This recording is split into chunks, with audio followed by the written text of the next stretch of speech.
ইব্রাহিম রাইসির মৃত্যু এইটা মধ্যপ্রাচ্য সংকট আরো ঘনীভূত করবে কি না, বা পরিস্থিতি কোনো বদলাবে কি না? ইরানে এখন যে শাসনটা চলছে সে শাসনটা হচ্ছে কনজারভেটিভদের শাসন, এটার কোনো ব্যত্যয় ঘটবে না। আর একটা বৈরী রাষ্ট্রের প্রধান যিনি মৃত্যুবরণ করলেন, তাকে এরকম বিশেষণে অভিহিত করা আমেরিকান ডেমোক্রেসির সাথে অসামঞ্জস্যশীল। গতকালকে দেখলাম যে ইরানের প্রেসিডেন্ট ইব্রাহিম রাইসি তিনি এবং তার আরও 8 জন তার সহযোগী, তার পররাষ্ট্রমন্ত্রী, সব মিলিয়ে 9 জন মারা গেলেন। সবাই গুরুত্বপূর্ণ ব্যক্তি ছিলেন তার কাছে। তো এইটা তাদের মৃত্যু, বিশেষ করে ইব্রাহিম রাইসির মৃত্যু, এইটা মধ্যপ্রাচ্য সংকট আরও ঘনীভূত করবে কি না, বা পরিস্থিতি কোনো বদলাবে কি না, ইরানের নীতি বদলাবে কি না, এই বিষয়ে আপনার কাছে জানতে চাই ডক্টর মুনির মুস্তফা আলী। না, আমি মনে করি না ইরানের কোনো নীতি বদলাবে। আসলে ইরানে এখন যে শাসনটা চলছে সে শাসনটা হচ্ছে কনজারভেটিভদের শাসন, এটার কোনো ব্যত্যয় ঘটবে না। আমরা জানি যে এই যে যিনি ফার্স্ট ভাইস প্রেসিডেন্ট, যিনি এখন অ্যাক্টিং প্রেসিডেন্ট হিসেবে কাজ করছেন, উনি হয়তো 50 দিনের মধ্যে থাকবেন। 50 দিনের মধ্যে তাদেরকে ইলেকশন দিতে হবে, এবং ইলেকশনে আমরা যদি দেখি যে রাইসি কিভাবে ক্ষমতায় এলো, হ্যাঁ, রাইসির এগেনস্টে তার তো কোনো প্রতিদ্বন্দ্বী ছিল না। ওখানে যে বাছাই করা হয়, ক্যান্ডিডেট বাছাই করা হয়, হ্যাঁ, ওখানে তো কোনো প্রগ্রেসিভ বা লিবারাল ক্যান্ডিডেট তারা আসতে পারে না, কারণ তাদেরকে ওই বাছাইতে তারা বাদ পড়ে যায়। কাজেই অ্যাজ লং অ্যাজ আপনার সুপ্রিম লিডার, তার যে ক্ষমতা, সেই ক্ষমতা তার যতদিন থাকছে ততদিন ওখানকার যে লিডারশিপ, সেই লিডারশিপের কোনো পরিবর্তন হবে না। তবে একটা জিনিস, যে রাইসিকে গ্রুম করা হয়েছে যে সে ওই সুপ্রিম লিডার মারা গেলে তিনি রিপ্লেস করবেন, তিনি সুপ্রিম লিডার হবেন, সেখানে একটু ইয়ে হলো। এখানে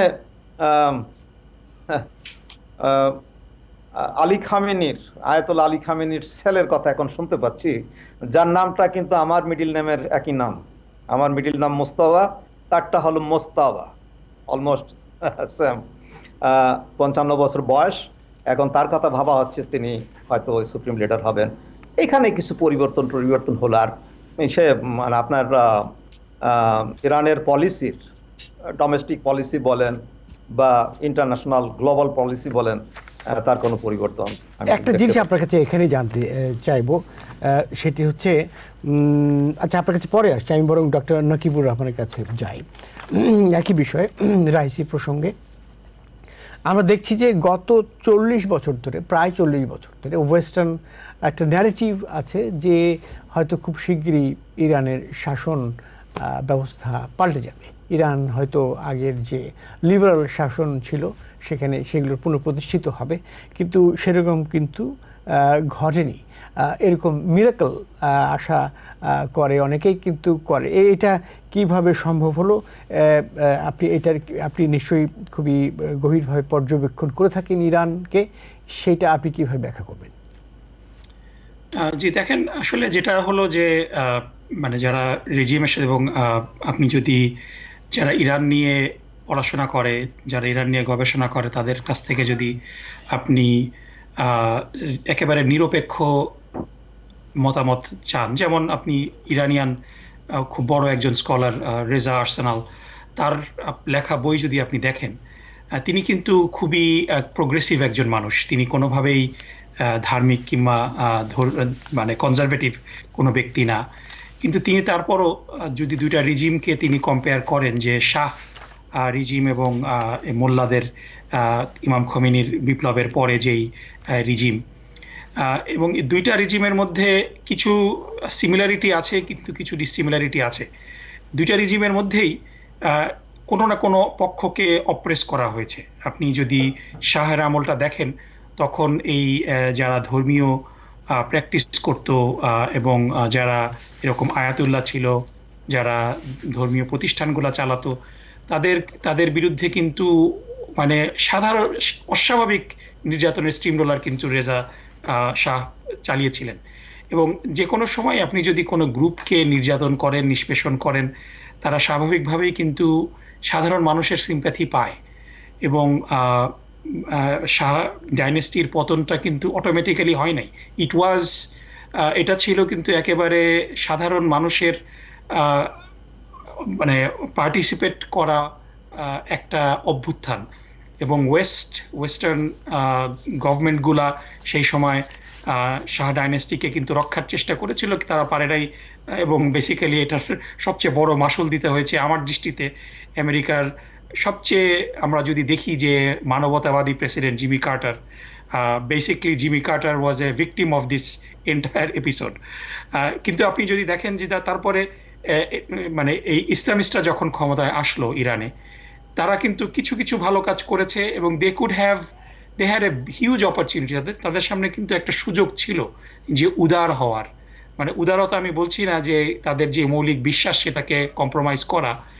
উদারতা বলতে হলো তাদের যারা বিরোধী তাদের প্রতি একটা হিউম্যান ট্রিটমেন্ট করা, তাদের প্রতি মানে তাদের সাথে যেরকম আচরণ করা হয়েছে শাহর আমলে, তারাও যদি যারা ধর্মবিরোধী কিংবা যারা শাহের সিম্প্যাথাইজার তাদের প্রতিও অত্যাচার নির্যাতন করে, তাহলে পরে দুইটা পক্ষের মধ্যে কিন্তু পার্থক্য থাকে না।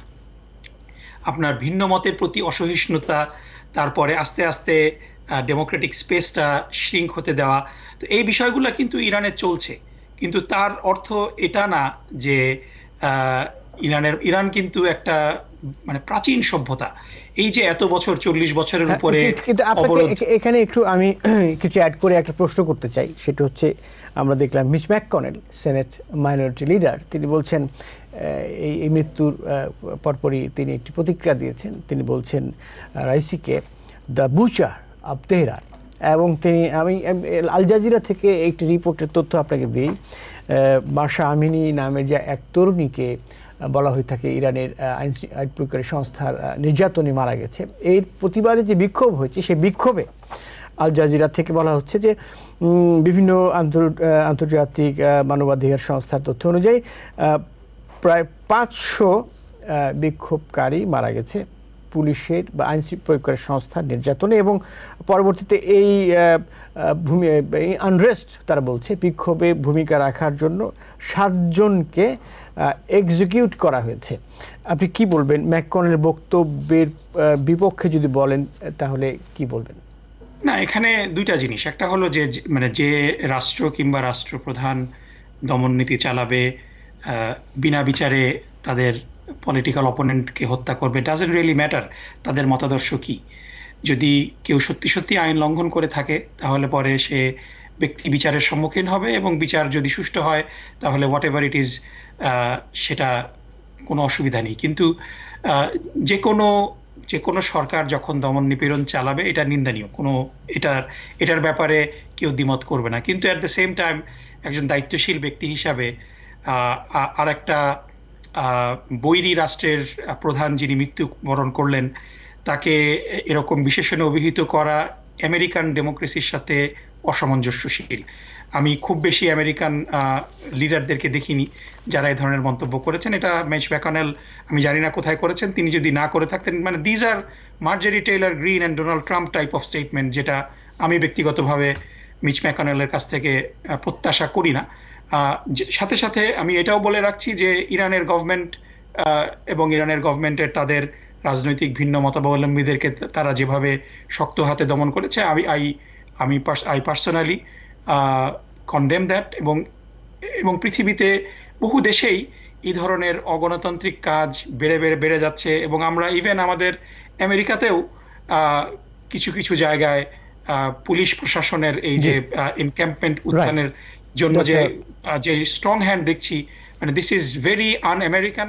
সো এই জিনিসগুলা আছে, এটা সমালোচনা করতে হবে। এটাই বিবেকবান নাগরিকদের কর্তব্য, যে আমি যাকে পছন্দ করি তারও সমালোচনা আমি করব, সে ব্যক্তি অন্যায় করলে। আমি যাকে পছন্দ করি না তারও সমালোচনা করব, কিন্তু এই সমালোচনা করতে গিয়ে আমি বাড়াবাড়ি করব না, তাকে বিশেষণে বিশেষিত করব না।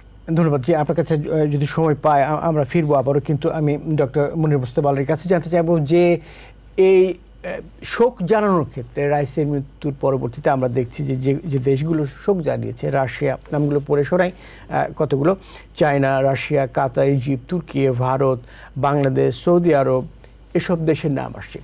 এইখানে ওয়েস্টার্ন কান্ট্রিগুলো নাম আসছে না বললেই চলে। তো এইখানে আপনি জিওপলিটিক্যাল এই মানে পলিটিক্সের কোনো গন্ধ পাচ্ছেন কি না, আমাদেরকে একটু ব্যাখ্যা করবেন।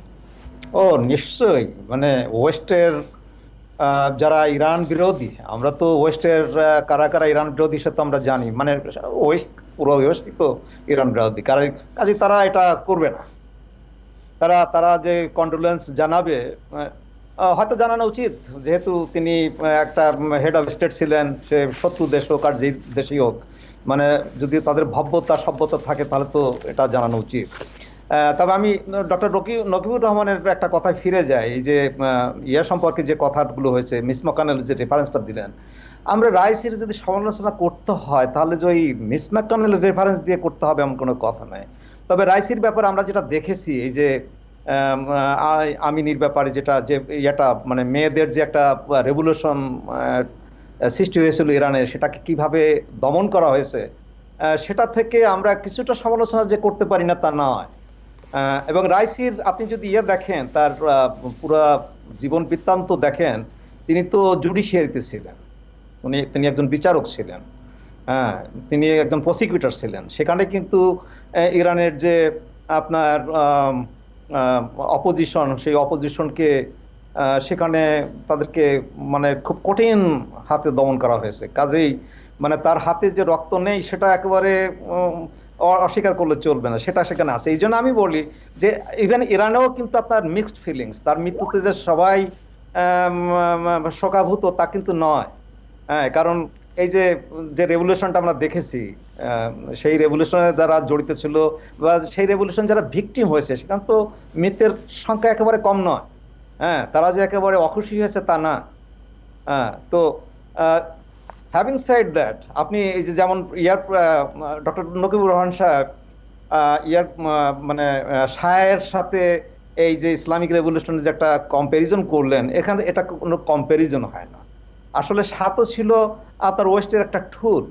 হ্যাঁ, আপনি যদি এখন সৌদি যে অ্যাডমিনিস্ট্রেটিভ যে স্ট্রাকচার, এটা যদি আপনি হ্যাপি থাকেন, ওই ইউএইর ব্যাপারে যদি আপনি হ্যাপি থাকেন, আপনি যদি আজকে ইজিপ্টের যে শাসন ব্যবস্থা তাতে যদি আপনি হ্যাপি থাকেন, তাহলে শাহ ঠিক ছিল। হ্যাঁ, শাহ তো মানে আমরা এই যে ইরানে যেটা হয় আর কি, আপনার এই যে ইভেন আমিনীর ব্যাপারে যে রেভলিউশনটা হয়েছে, ওটাও তো হতো না যদি শাহ থাকতো।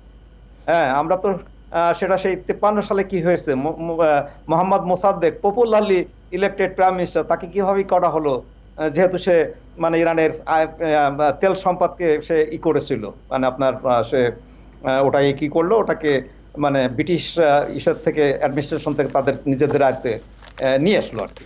ওটা তো আসলে তো ইরানের অয়েল কোম্পানি তো ব্রিটিশ পেট্রোলিয়াম ছিল। হ্যাঁ, তো এগুলো এসব তো আমরা জানি, কাজেই এইটার সাথে কোনো তুলনা হয় না। আপনার এই ইসলামিক রেভলিউশন, আমি তো বলি যে আমরা যতই সমালোচনা করি আপনার ইরানিয়ান ডেমোক্রেসির, ইরান তো ডেমোক্রেসি তবু যেভাবেই থাকুক, তার ফর্মটা যাই হোক না কেন, তবু তো আছে সেখানে। আর কোথায় আছে আপনার মিডল ইস্টে?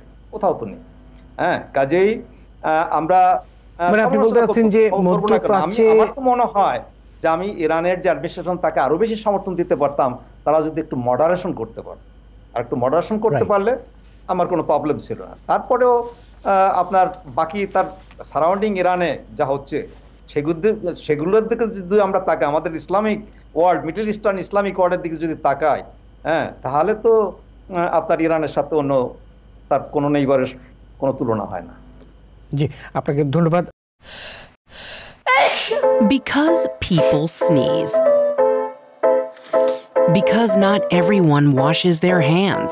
Because kids touch a lot of things. Set a date to get your COVID shot and RSV if eligible. Because if you're wondering, should I get my COVID shot? Think about other people.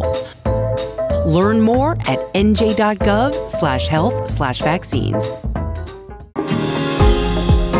New York থেকে সম্প্রচারিত TVN 24 television বিশ্বজুড়ে বাঙালির কণ্ঠস্বর।